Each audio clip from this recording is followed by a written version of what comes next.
ஜவஹர்லால் நேரு பல்கலைக்கழக மாணவர்கள் மீது போடப்பட்ட வழக்குகளை திரும்பப் பெற வேண்டும் என்று மார்க்சிஸ்ட் கம்யூனிஸ்ட் கட்சியின் மாநில தலைவர் ஜி. ராமகிருஷ்ணன் வலியுறுத்தியுள்ளார். கன்ஹையா குமாரை விடுதலை செய்ய வேண்டும், ஜவஹர்லால் நேரு பல்கலைக்கழக மாணவர்கள் மீது போடப்பட்ட வழக்குகளை திரும்பப் பெற வேண்டும் என்பன உள்ளிட்ட கோரிக்கைகளை வலியுறுத்தி சென்னையில் மக்கள் நல கூட்டணி சார்பில் கண்டன ஆர்ப்பாட்டம் நடைபெற்றது.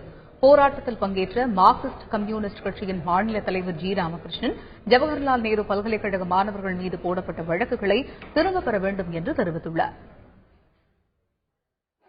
டி. ராஜாவுடைய மகள் மீது வன்முறை தூண்டக்கூடிய அடிப்படையில் பேசிய ஹெச். ராஜா தன்னுடைய கூற்றை, தன்னுடைய பேச்சை வாபஸ் வாங்கணும், அவர் நிபந்தனையற்ற மன்னிப்பு கேட்க வேண்டும் என்று இடதுசாரி கட்சிகளின் சார்பாக மதிமுக விசிகேயின் சார்பாக வலியுறுத்த கடமைப்பட்டிருக்கிறேன்.